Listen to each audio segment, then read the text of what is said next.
Welcome to this simulation game for emergency medical services systems.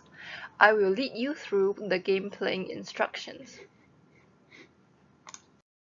Singapore Civil Defence Force (SCDF) provides emergency services such as ambulance service and firefighting in Singapore. You play the role of SCDF in this game to manage an emergency medical service system. The area assigned to you is a major area of Singapore City and it has been divided into 104 grids as shown on the map below.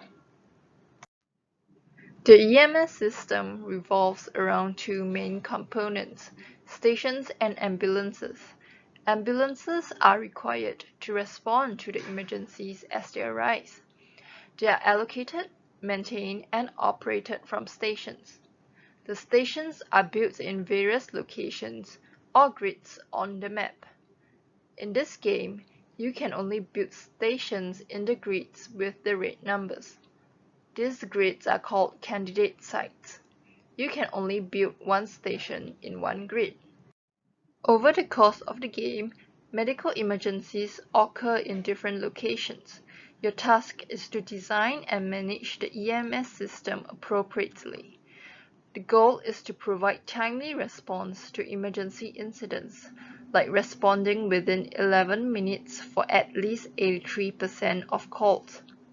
There are all sorts of medical emergencies over a long-term period, like 10 years, 20 years, or even more. You design and manage the system with a certain amount of capital budget. Capital budget does not replenish throughout the game. You can build upgradable stations with different ambulance capacities and costs. For instance, an upgradable station with one capacity costs $2 million. It can accommodate one ambulance at most. The total cost of larger station is higher than that of the smaller one. However, cost per unit capacity is lower than the smaller one due to economies of scale. The cost of upgrading a station is also dependent on the capacity to be added to the existing station. The larger the capacity expanded at a time, the lower the cost per capacity. The cost per ambulance is $100,000. One main concern of the designers is how fast the EMS system can respond to emergency calls. The response time can be broken down into two parts: activation time and traveling time. When an emergency call occurs, the EMS system will dispatch an ambulance to the incident location from its nearby station. Suppose that it will take a fixed activation time, like 1 minute, from the time that the emergency call is received to the start of the ambulance's journey.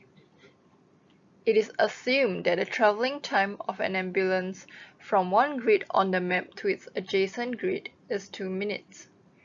When an ambulance travels inside the grid where it is stationed, the travel time to an incident is 0.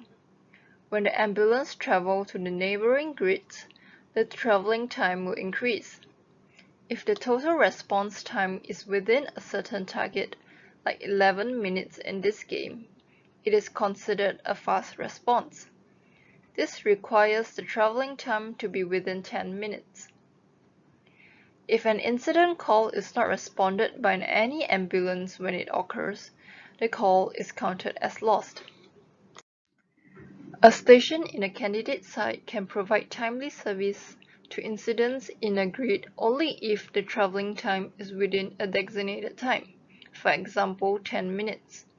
In this case, we say that incidents in this grid are covered by the station. We assume that an ambulance can only be sent to a demand grid from a designated station. In other words, during the simulation, only a designated station can send ambulance to a certain demand grid. To simplify the game playing, a demand grid is automatically assigned to a nearby station and can cover the grid during simulation. The assignment policy depends on how you plan the location and the capacity of the new stations.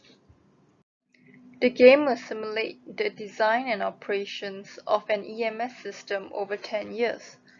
Each round of simulation covers 1 year. At the beginning of each year, you can build new stations in the candidate sites and/or expand existing upgradable stations, purchase new ambulances, and reallocate ambulances to different stations. After you make the design decisions, if any, the computer platform will simulate the incident generation and incident handling mechanisms during 1 year and provide several key performance indicators to measure the quantitative life cycle performance of the system. The objective of this game is to maximize the long-term incident coverage rate of the system, which is the total number of incidents responded in a certain period, divided by the total number of incidents occurred within the same period. Your decisions will be constrained by the total budget. There are several types of costs: cost to build or upgrade a station, cost to purchase ambulances, operation and maintenance costs of ambulances and station in each period, as well as cost to assign one demand grid to a station. The assignment cost will be automatically calculated by the computer platform. You should carefully plan your budget to maximize the overall coverage rate. There are several things to consider in this problem. Firstly, you need to take a short-term view. You should consider how to best allocate ambulances in response to emergency calls in the current year. Secondly, you also need to take a long-term view. The system should work well now and for a long time into the future. Since the infrastructure investments for the stations built are irreversible, once you invest money to build a station, it will be difficult to change its original design and location.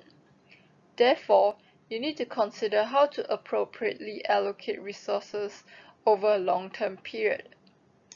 In addition, since such a long time frame is considered, you should be aware that there are some uncertainties that affect your design. The main uncertainties to be considered in this system are the frequency and locations of emergency incidents. The incident rate on each grid will change over time, and we are not sure when and where incidents will occur due to uncertain factors, such as the shift in population demographics, varying traffic conditions, and many other factors.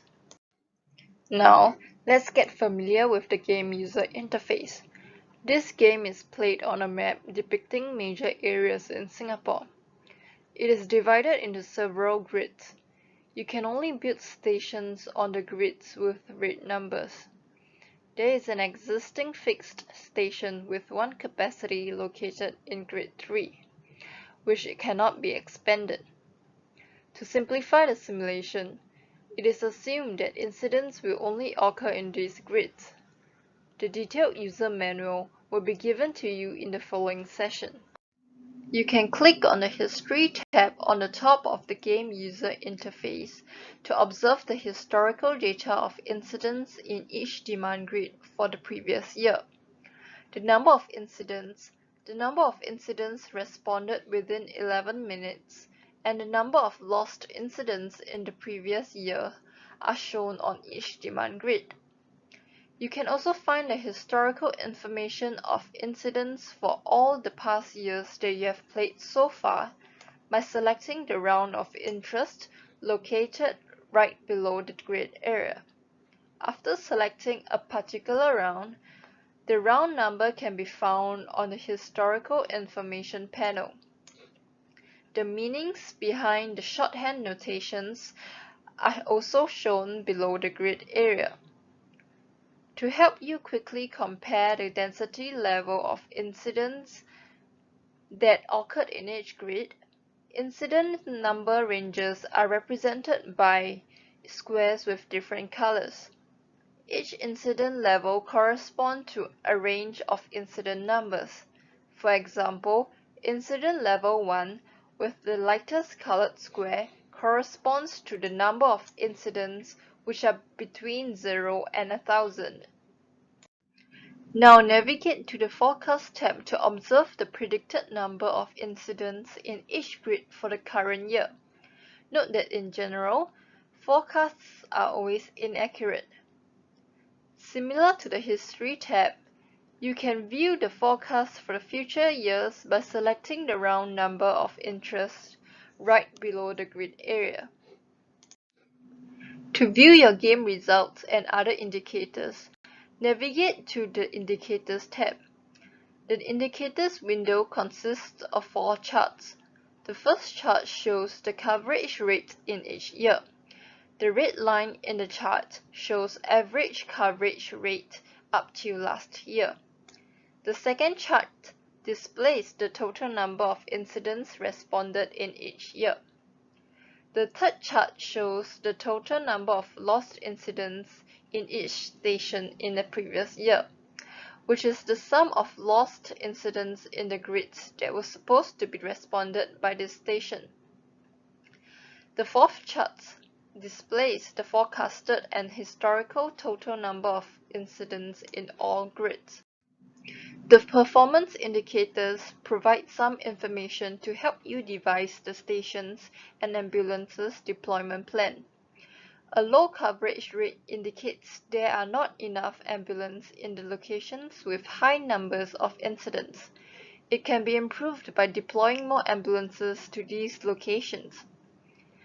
If you deploy more ambulances, the operating costs will increase.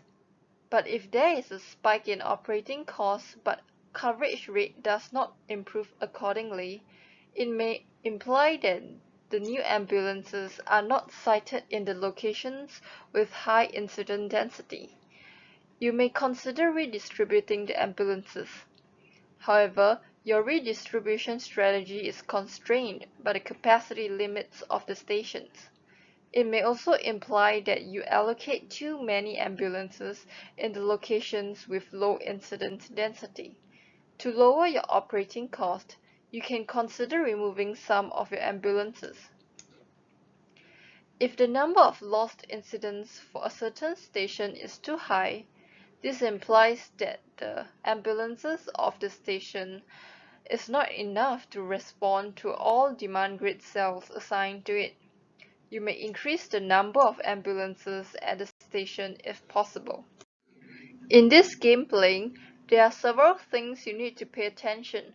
First of all, SCDF thinks the current service quality of the EMS system needs to be improved.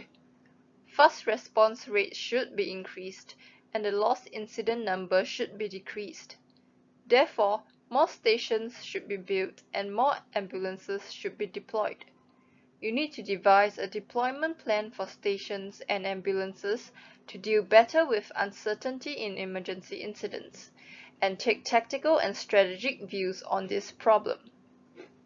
Second, you don't have too much time for explicit quantitative analysis. You need to rely on the performance indicators for a holistic view of the system. For example, if you think the number of incidents may increase in certain areas, you can improve service quality by increasing station capacity and allocating more ambulance. But your operating costs will increase accordingly. This is one of the many trade-offs you have to balance in this game. Thirdly, you do not necessarily have to do something each round. Sometimes the best strategy is to simply wait. In addition, the coverage rate in each year depends on the number of incidents, which varies in each year. Thus, it is possible that you have made the right decision, but the average coverage rate drops. Last but not least, your time is limited. You need to finish the game within 25 minutes in this session. Good luck!